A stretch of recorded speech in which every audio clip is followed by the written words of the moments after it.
Um protesto da ONG Rio de Paz na areia da praia de Copacabana, na zona sul do Rio, terminou em confusão na manhã desta quinta-feira, 11 de junho. Segundo os organizadores do ato, um homem invadiu o ato e derrubou cruzes que foram fincadas na areia para representar os mortos pela pandemia do novo coronavírus.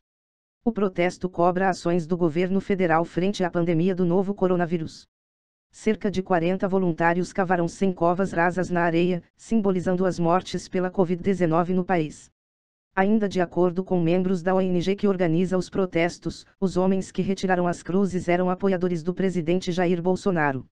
O grupo contrário ao protesto pacífico se juntou no calçadão e começou a ofender os organizadores da manifestação. Entre os revoltados, um senhor entrou na areia e começou a retirar as cruzes que faziam parte da instalação. Na sequência da confusão, um cidadão que também acompanhava o protesto decidiu recolocar as cruzes no lugar e defendeu a manifestação contra os apoiadores do governo. Ele se disse pai de uma das mais de 40 mil vítimas da Covid no país. No momento em que o estado de São Paulo flexibiliza a quarentena em várias regiões, passou de 10 mil o número de mortes por coronavírus. Nesta quinta-feira, 11 de janeiro, foram registrados 283 novos óbitos, chegando a 10.145 vidas perdidas e 162.520 casos confirmados, segundo a Secretaria Estadual de Saúde. Nesta quarta-feira, 10 de junho, o estado bateu recorde pelo segundo dia seguido em número de mortes, com mais 340 óbitos. No dia anterior, haviam sido 334. Os números não significam, necessariamente, que as infecções e mortes aconteceram de um dia para o outro, porque o balanço estadual considera a data em que os diagnósticos foram contabilizados no sistema. A taxa de ocupação das UTIs no estado subiu ligeiramente e foi de 69,1% nesta quarta, 10 de junho, para 69,4% nesta quinta, 11 de junho. Na Grande São Paulo, o índice foi de 76,6% para 77%. O número de pacientes recuperados chegou a 30.383 altas hospitalares. O governador de São Paulo, João Dória, do PSDB de São Paulo, disse que a parceria entre o Instituto Butantan e um laboratório chinês para testes de uma vacina contra o coronavírus será feita em 9 mil voluntários brasileiros. O domínio dessa tecnologia é brasileiro e chinês nestas vacinas. Ela foi batizada de Coronavac. A vacina da Sinovac já foi administrada em 1.000 pessoas nas fases 1 e 2 na China. E agora, na fase 3, que é a última, aqui em 9 mil voluntários brasileiros. O acordo de transferência de tecnologia com o Instituto Butantan permite que São Paulo participe dos principais avanços do mundo na luta contra o coronavírus, disse Dória durante coletiva de imprensa nesta quinta-feira, 11 de junho. Se bem sucedida nos testes, a vacina poderá ser produzida no país e disponibilizada no SUS a partir de junho de 2021, segundo previsão do governo paulista. Comprovada a eficácia e a segurança da vacina, o Instituto Butantan terá o domínio da tecnologia e a vacina poderá ser produzida em larga escala no Brasil pelo próprio Butantan, para fornecimento ao SUS de forma gratuita até junho de 2021. Estamos falando da vacina contra o vírus que abalou o mundo. 216 países do mundo enfrentam hoje o coronavírus, afirmou Dória. O anúncio da parceria para testes e produção de uma vacina foi feito uma semana após o governo iniciar o plano de flexibilização da quarentena no estado e no dia em que o estado ultrapassou os 10 mil mortos pela doença. Ainda segundo o governo, outros acordos com Sinovac estão sendo feitos para garantir o fornecimento do produto ao país enquanto a tecnologia de produção da vacina é transferida para o Butantan. Os estudos clínicos no Brasil serão iniciados após a aprovação da Anvisa, Agência Nacional de Vigilância Sanitária, e dos comitês de ética em pesquisa. O presidente da Câmara dos Deputados, Rodrigo Maia, afirmou nesta quinta-feira, 11 de junho, que a medida provisória que deu ao ministro da Educação, Abraham Weintraub, o poder de escolher reitores temporários para universidades federais é inconstitucional. A declaração foi dada em entrevista ao programa Em Ponto, da Globo News. Na avaliação de Maia, a medida, publicada no Diário Oficial da União desta quarta-feira, 10 de junho, trata do mesmo tema da MP 914, que perdeu a validade na semana passada. Nitidamente a convergência dessa medida provisória com a medida provisória 914 é muito grande. A 914, para aqueles que não sabem, é uma medida provisória que trata de temas correlatos e que perdeu a validade nos últimos dias, afirmou. Então, a minha opinião é que é uma matéria inconstitucional e que esse tema não deveria ser debatido por medida provisória, disse o presidente da Câmara. Pelo texto em vigor, os reitores escolhidos por Weintraub ficarão nos cargos apenas durante a pandemia do novo coronavírus. A medida editada pelo presidente Jair Bolsonaro também exclui a necessidade de consulta a professores e estudantes ou a formação de uma lista para a escolha dos reitores. A Constituição proíbe a reedição, no prazo de 1 ano, de medida provisória que tenha perdido a validade ou que tenha sido rejeitada pelo Congresso Nacional. Para Rodrigo Maia, a medida provisória publicada nesta quarta é uma segunda tentativa de interferir na autonomia das universidades. A Caixa Econômica Federal informou que o Ministério da Cidadania ainda não definiu o calendário para pagamento da terceira parcela do auxílio emergencial, exceto para o público que faz parte do programa Bolsa Família, cujos pagamentos serão iniciados no dia 17 de junho. O calendário, entretanto, segue sem definição. O banco encerra no próximo sábado, 13 de junho, a liberação das transferências e saques em dinheiro da segunda parcela do auxílio emergencial depositada em poupanças sociais digitais do banco. Com isso, o banco conclui o calendário de pagamentos já divulgado. Ao anunciar o início do cadastramento no programa, o ministro da Cidadania, Onyx Lorenzoni, apresentou um calendário que previa o início do pagamento da primeira das 3 parcelas de R$ 600 em 9 de abril. Já a segunda parcela deveria ser paga entre os dias 27 e 30 de abril, ficando a terceira para entre os dias 26 e 29 de maio. Apenas a primeira data foi respeitada. A segunda parcela só começou a ser paga em 18 de maio, mais de 20 dias após o previsto.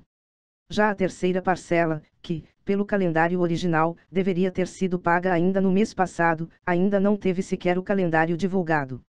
Também não foi divulgado ainda o calendário de pagamentos da segunda parcela para os aprovados que receberam a primeira após 30 de abril. O presidente da Caixa, Pedro Guimarães, chegou a afirmar que o pagamento deveria ser feito um mês após o recebimento da primeira parcela, o que ocorreu entre os dias 19 e 29 de maio. Além disso, segundo a Caixa, outros 10,7 milhões de trabalhadores inscritos no programa por meio do site ou aplicativo ainda aguardavam a análise ou reanálise dos pedidos até esta quarta-feira, 10 de junho. Imagine qual seria a sua reação ao chegar em casa e descobrir que seu filho de 5 anos fez um pedido em um aplicativo de entrega de comida no valor de R$ 225, tudo em hambúrgueres. Depois da raiva inicial e até de rir da situação, Érica Batista, que mora na zona norte do Rio, conseguiu reverter a situação. A travessura do menino acabou servindo de divulgação para seu negócio de venda de doces e bolos. Depois que um post narrando a arte do menino Davi viralizou com mais de 20 mil compartilhamentos, o perfil comercial dela quase que dobrou de seguidores. Érica contou que deixou o filho Davi em casa com o pai, na última segunda-feira, 8 de junho, enquanto foi ao mercado. Quando voltou, chegou praticamente junto com um entregador, que carregava 3 sacolas cheias de sanduíches para ela. Moradora de uma comunidade no bairro de Cordovil, na zona norte do Rio de Janeiro, Érica, que trabalha vendendo doces e bolos pela internet, disse que o filho normalmente mexe no telefone dela e por isso o pai, que estava em casa, não achou estranho quando viu Davi com o celular. Ao entrar em casa com os sanduíches, Érica foi conversar com o filho e explicar que ele não poderia fazer aquilo e que o pedido tinha ficado muito caro. Davi então disse: "Eu comprei para você vender os hambúrgueres, mãe? Foi para te ajudar", teria dito o pequeno empreendedor. Segundo Érica, Davi nem gosta de hambúrguer e não comeu nenhum dos sanduíches que comprou. A mãe do menino ligou para a irmã para contar a história e decidiu tentar realmente vender os hambúrgueres para amenizar o prejuízo. Ela até conseguiu recuperar parte do dinheiro, com vizinhos que compraram alguns sanduíches e deram boas risadas. Uma mulher foi condenada na Justiça do Trabalho por manter uma empregada doméstica trabalhando por mais de 35 anos sem receber remuneração na Bahia. Em contato com o G1, na tarde desta quinta-feira, 11 de junho, o Ministério Público do Trabalho informou que divulgou equivocadamente que o caso aconteceu em Santo Antônio de Jesus, no Recôncavo Baiano. Na verdade, a mulher vivia em Elísio Medrado e o caso foi julgado em Santo Antônio de Jesus. As cidades ficam distantes 40 quilômetros entre elas. O MPT também informou nesta quinta, que a vítima chegou a ser resgatada no dia 21 de dezembro de 2017, após denúncias anônimas. A trabalhadora foi encontrada na residência e confirmou em depoimento que trabalhava sem receber qualquer tipo de pagamento. Ao MPT, a empregada doméstica informou que o trabalho era trocado pela moradia, alimentação e vestuário. Com o resgate, ela chegou a receber 6 parcelas de seguro-desemprego, mas, por falta de experiência em viver sozinha, voltou para a residência por meados de 2018. Ainda não há informações se ela permanece na casa. O MPT afirma também que a sentença determina o pagamento de cerca de R$170 mil para a vítima por indenização por danos morais e pagamento das verbas rescisórias, além do reconhecimento do vínculo e recolhimento de INSS e FGTS pelo período de trabalho. O valor da rescisão do contrato de trabalho, no entanto, foi limitado na sentença aos últimos 5 anos de trabalho, entendendo que os direitos econômicos anteriores a isso prescreverão. Mas houve reconhecimento do vínculo trabalhista a partir de 1981, quando a vítima começou a trabalhar para a empregadora, identificada como Arlinda Pinheiro de Souza Santos. O Ministério Público do Trabalho decidiu ajuizar a ação, através da procuradora Juliana Corbal, da unidade do MPT de Santo Antônio de Jesus. A sentença foi dada pela juíza substituta da Vara do Trabalho de Santo Antônio de Jesus, Paula Leal Lordello. Na decisão, a juíza determinou que se os débitos não forem quitados no prazo poderão ser retidos os valores de restituição do imposto de renda. O MPT afirma que obteve autorização para entrar na casa da empregadora e verificar a denúncia porque a acusada chegou a ser convocada a prestar esclarecimentos em audiência, mas se negou a receber a notificação. A Justiça Federal do Rio de Janeiro suspendeu, na noite de quarta-feira, 10 de junho, os efeitos da nomeação e da posse de Larissa Rodrigues Peixoto Dutra para o cargo de presidente do Instituto do Patrimônio Histórico e Artístico Nacional, IPHAN. A ação popular, movida pelo deputado federal Marcelo Calero, do Cidadania do Rio de Janeiro, foi deferida pelo juiz Adriano de França, da 28ª Vara Federal. Segundo o texto da decisão, Larissa não tem formação, nem experiência profissional compatíveis com o cargo. De acordo com a ação, o cargo deve ser ocupado por profissionais com formação em História, Arqueologia ou áreas relacionadas ao tombamento e conservação do patrimônio histórico e artístico. Segundo apurou o Ministério Público Federal, que encaminhou uma manifestação na ação popular movida por Calero, Larissa Dutra é graduada em Turismo e Hotelaria pelo Centro Universitário do Triângulo e cursa atualmente pós-graduação Lato Sensu em MBA Executivo em Gestão Estratégica de Marketing, Planejamento e Inteligência Competitiva na Faculdade Unileia. Larissa, que é servidora do Ministério do Turismo, assumiu a presidência após o órgão ficar 5 meses sem um titular, desde a exoneração de Kátia Bogé. O Ministério do Turismo, órgão ao qual o IPHAN é vinculado, informou por e-mail, às 15h47, que não havia sido notificado oficialmente, que reafirma sua total confiança no trabalho de Larissa Peixoto e que a nomeação atendeu a todos os requisitos exigidos por lei. Acompanhe nossas notícias em tempo real clicando no botão inscreva-se e clique no sino ao lado para receber as notificações. Noticiando Brasil, todos os dias, às 20 horas, seu melhor resumo de notícias do YouTube.